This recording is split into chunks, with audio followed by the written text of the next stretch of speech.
수빈아, 영나가 사라진 날 고성이 금고에서 영나 이름 문서가 나왔는데 거기 아버지 서명과 도장까지 막 찍은 것처럼 선명했어.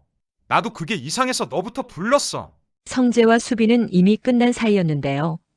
그런데 영나가 사라진 바로 그날 성재가 들고 온 종이 한 장에 박진석 서명이 찍혀 있었어요. 문제는 그 서명이 누가 봐도 방금 찍힌 것처럼 너무 선명했다는 거였어요. 고성이는 그날도 아무 일 없다는 듯 웃고 있었고요. 과연 영나는 왜 사라졌고 누가 영나 이름으로 이런 종이를 만든 걸까요? 더 무서운 건 서명이 진짜라면 박진석은 공범이고 가짜라면 누군가가 회장까지 속이고 있다는 뜻이에요. 그럼 고성이는 지금 누구를 살리려는 걸까요? 아니면 누구를 지우려는 걸까요? 그럼 오늘의 이야기 시작하겠습니다.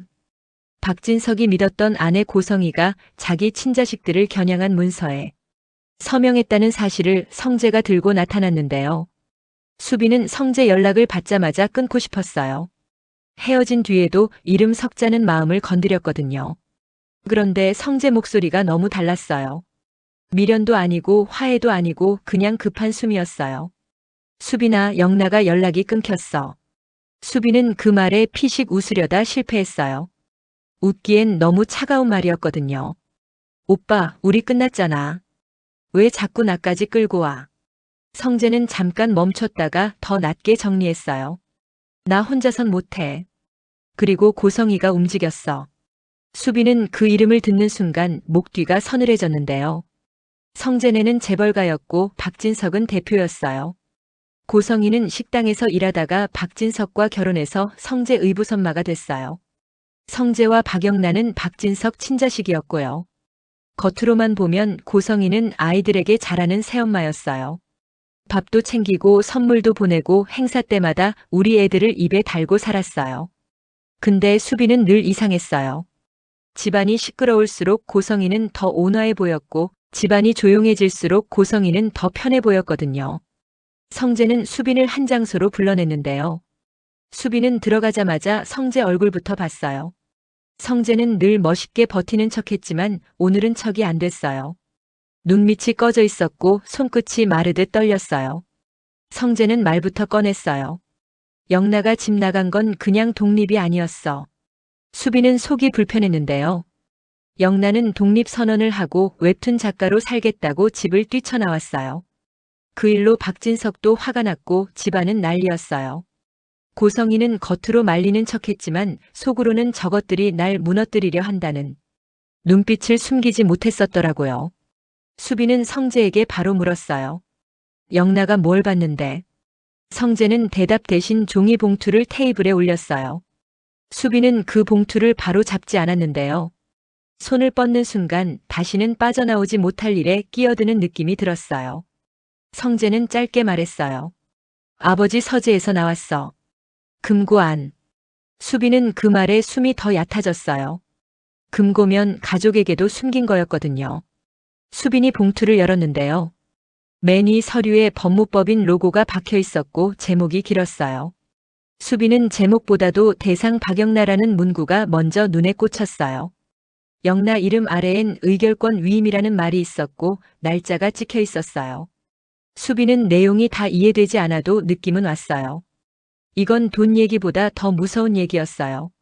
재벌가에서 의결권은 말 그대로 사람의 목을 쥐는 줄이잖아요. 수빈은 성재를 똑바로 봤어요. 이거 영나를 묶어두려고 만든 거야. 성재는 고개를 저었는데요. 난 몰라.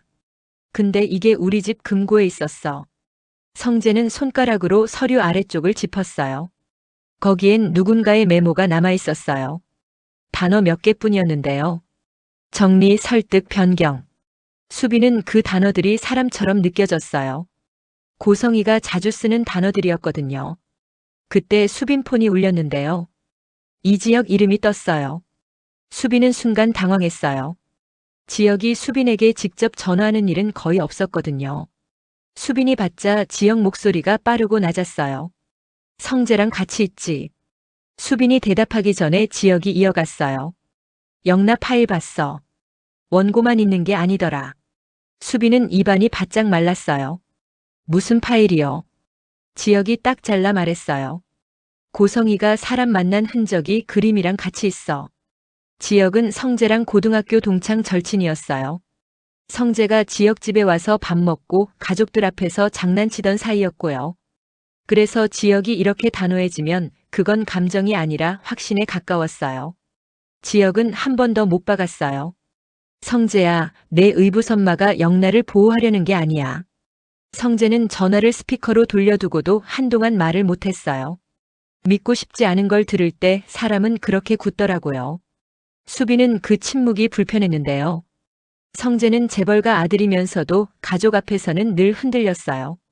수빈이 성재랑 헤어진 이유도 거기였어요. 성재는 내 편이라고 말해놓고 결정적인 순간엔 가족 쪽으로 기울었거든요. 수빈은 그 흔들림이 싫어서 떠났는데요. 지금 성재가 흔들리는 이유는 수빈이 아니라 영나였어요. 친동생이 걸리면 사람은 다르게 망가져요. 수빈은 그걸 알면서도 마음이 딱딱해지지 않았어요. 지혁은 영나 파일을 설명해 줬는데요. 영나는 집을 나올 때 노트북과 외장하드를 꼭 끌어안고 나갔어요.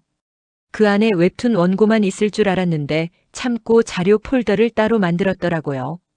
캡처가 여러 장 있었고 일정표 화면도 있었고 낯선 번호 목록도 있었어요. 그리고 짧은 음성 녹음이 하나 있었어요. 지혁은 그 음성을 듣고 얼굴이 굳었다고 했어요. 고성의 목소리야. 다정한 척하다가 마지막에 톤이 확 바뀌더라. 수빈은 가슴이 답답했는데요. 영나가 그걸 왜 녹음해? 지혁은 잠깐 멈췄다가 말했어요. 영나가 겁이 많아 보여도 감이 좋아. 뭔가 이상하면 남겨. 수빈은 그 말이 더 무서웠어요. 남길 정도로 이상했다는 뜻이니까요. 이때 성재가 전화를 끊고 수빈을 봤는데요. 성재 눈이 붉었어요. 수빈아, 나 우리 집이 무너질까봐 무서워. 수빈은 그 말이 의외였어요. 성재는 늘 강한 척했는데요. 그 강함은 사실 아버지에게 인정받고 싶은 마음 위에 쌓인 척이었더라고요. 성재는 박진석을 원망하면서도 결국 인정받고 싶어 했어요. 그게 성재를 더 아프게 했어요. 수빈은 숨을 길게 내쉬었어요. 그리고 단순하게 말했어요. 오빠, 그러면 아버지한테 보여줘야 해. 성재는 그 말에 바로 고개를 못 끄덕였어요. 박진석이 받을 충격이 무서웠고 그 충격을 들이민 사람이 자기라는 게 더 무서웠어요. 하지만 영나가 걸려 있었어요. 성재는 결국 고개를 끄덕였는데요. 그 끄덕임이 결심이라기보다 각오였어요. 같은 시간 지은호도 다른 싸움을 하고 있었어요. 지은호는 이지혁을 선배라고 부르는 사람이었고 늘 밝은 척했는데요. 요즘은 밝은 척이 잘 안 됐어요. 고성이가 지은호 친엄마라는 사실이 세상에 새어나가면서 지은호는 버려진 딸이라는 시선과 간이식의 상처를 같이 견뎌야 했어요. 고성이는 지은호에게 다정한 말로 다가왔다가 결정적 순간엔 딱 잘라 말했어요. 너만 조용하면 돼. 지은호는 그 말이 사랑이 아니라 통제라는 걸 알면서도 흔들렸어요. 친엄마라는 단어는 사람을 그렇게 망가뜨리더라고요. 지혁은 지은호가 흔들리는 걸 보고 더 단단해졌어요. 지혁은 감정으로 고성이를 이기려고 하지 않았어요. 대신 기록으로 잡으려고 했어요. 고성이는 직접 손을 더럽히지 않는 타입이었거든요. 사람을 때리기보다 구조를 움직이는 사람이었어요. 그러면 잡아야 할 건 주먹이 아니라 흔적이었어요. 지혁은 영나 파일에서 단서들을 분류하기 시작했어요. 영나가 본 장면, 영나가 남긴 메모, 영나가 저장한 캡처들. 성재와 수빈은 박진석을 마주했는데요. 박진석은 서류를 받아들고도 화를 내지 않았어요. 그게 더 무서웠어요. 박진석은 제목을 보는 순간 눈빛이 아주 미세하게 바뀌었는데요. 그 미세함이 처음 보는 충격이 아니라 어딘가에서 본 것 같았어요. 박진석은 차분하게 물었어요. 이건 어디서 나왔니? 성재는 입술을 꽉 물고 말했어요. 아버지 금고요. 그리고 고성이가 숨긴 것 같아요. 그 순간 박진석 손이 아주 잠깐 멈췄어요. 수빈은 그 멈춤을 봤는데요. 박진석은 흔들리면 안 되는 사람이잖아요. 그런데 흔들렸어요. 박진석은 성재를 혼내지도 서류를 던지지도 않았어요. 대신 더 조용해졌어요. 조용해질수록 박진석은 무서운 사람이었어요. 박진석은 결론을 내리기 전에 확인부터 하는 사람이었거든요. 박진석은 그날 밤 고성희에게 아무 말도 하지 않았어요. 그 침묵이 집안을 더 얼렸어요. 고성희는 오히려 평소처럼 움직였는데요. 성재에게는 밥은 먹었니 같은 문자를 보내고 영나에게도 걱정된다는 말을 남겼어요. 그런데 고성희가 보내는 걱정은 이상했어요. 걱정인데 항상 방향이 있었어요. 집으로 와. 아버지에게 말하지 마. 그림은 올리지 마. 걱정이 아니라 지시처럼 들렸어요. 박진석은 비서 라인을 통해 조용히 확인을 시작했는데요. 그 과정에서 이상한 보고가 올라왔어요. 영나 주변에 수상한 접촉이 있었다는 정황이었어요. 수빈 쪽으로는 익명 번호 연락이 반복된 흔적이 있었고요. 그리고 법무팀 일정에 고성의 이름이 찍힌 날이 있었다고 했어요. 고성이는 늘 가족 행사로만 움직이는 척했는데 법무팀 일정은 선을 넘는 느낌이었어요. 수빈은 그 보고를 직접 듣진 못했는데요. 분위기로 알 수 있었어요. 박진석이 점점 말이 줄었고 고성이는 점점 다정해졌어요.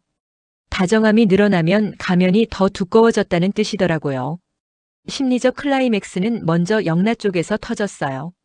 영나는 집을 나가 웹툰 작가로 살겠다고 했는데요. 그 웹툰이 단순히 독립의 기록이 아니라 집안의 비밀을 건드리는 칼이 되어버렸어요. 영나 원고에는 고성희가 누군가에게 봉투를 건네는 장면이 그림으로 남아있었어요. 얼굴은 선명하지 않았지만 손동작과 옷차림이 너무 특징적이었어요. 영나는 그걸 기억으로 그린 게 아니라 본 장면처럼 그려놨어요. 그게 가장 무서웠어요. 지혁은 그 원고 일부와 음성 녹음을 들고 바로 박진석에게 달려가지 않았어요. 박진석이 스스로 고성희를 마주하게 만들고 싶었어요. 박진석이 흔들리지 않으려면 마지막은 남의 말이 아니라 자기 눈이어야 했거든요. 성재와 수빈은 영나를 찾느라 발이 달았는데요. 둘은 헤어진 사이였지만 지금은 헤어진 감정으로 싸울 시간이 없었어요. 성재는 수빈에게 미안하다는 말을 쉽게 꺼내지 못했어요. 미안하다고 말하는 순간 자기 약함이 들킬까봐 겁났던 것 같아요. 수빈도 성재에게 마음이 약해질까봐 겁이 났어요. 그래서 둘은 사랑 얘기 대신 일 얘기만 했어요. 영나 마지막 위치, 누구랑 연락했는지, 그 번호 캡처. 그런 현실적인 말들로만 서로를 붙잡았어요. 그 과정에서 수빈은 내면 갈등이 계속 일어났는데요. 성재를 돕는 게 맞나 싶다가도 영나가 떠올라서 멈출 수가 없었어요. 수빈은 성재를 미워하고 싶었지만 성재가 친동생 앞에서 무너지는 모습을 보면 미움이 끝까지 가지 못했어요. 수빈은 그게 싫었어요. 자기가 아직도 약한 사람 같아서요. 그러던 중 박진석 비서에게서 결정적인 메시지가 하나 들어왔어요. 회장님, 고성의 여사님 명의로 특정 계좌 송금 기록 확인. 박진석은 그 문장을 보는 순간 표정이 처음으로 딱 굳었다고 했어요. 송금처 이름이 너무 노골적이었거든요. 서류 정리 대행. 수빈은 그 말을 나중에 전해 듣고도 등골이 차가워졌어요.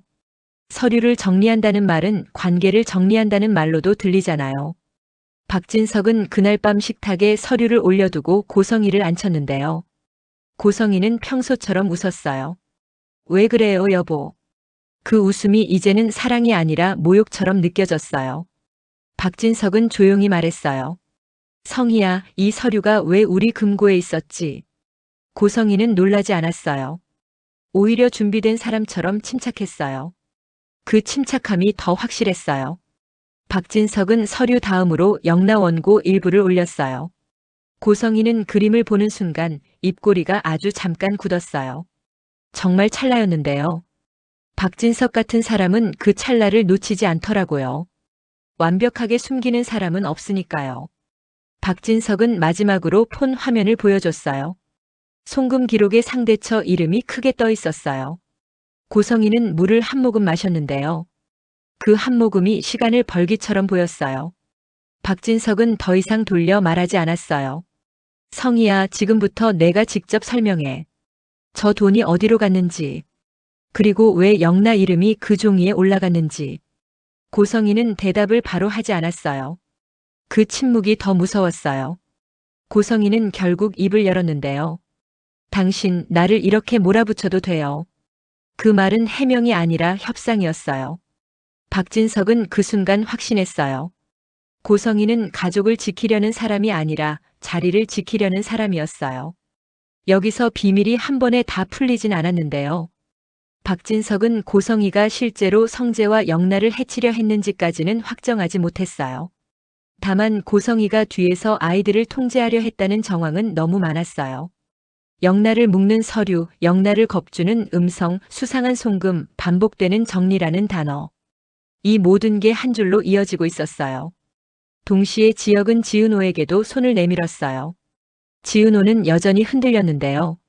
지혁은 다그치지 않았어요. 대신 단단하게 말했어요. 은호야, 너는 더 이상 혼자 버티는 사람으로 남지 않아도 돼. 그 말이 지은호 마음을 조금씩 풀어줬어요. 지은호는 사랑을 얻는 방식이 참는 것이 아니라 말하는 것일 수도 있다는 걸 배우고 있었어요. 성재와 수빈도 마찬가지였어요. 둘은 아직 완전히 다시 연인이 되진 못했는데요. 그래도 한 가지는 분명해졌어요. 영나를 지키는 과정에서 둘은 다시 서로 편이 되어가고 있었어요. 성재는 박진석 앞에서 처음으로 수빈을 숨기지 않았어요. 아버지, 수빈이는 내 선택이에요. 그 말은 허락을 구하는 말이 아니라 책임을 지겠다는 말이었어요. 박진석은 성재를 한동안 바라봤는데요. 그 시선이 안 된다가 아니라 끝까지 가보라에 가까웠어요. 하지만 고성희는 여기서 끝나지 않을 사람이었어요.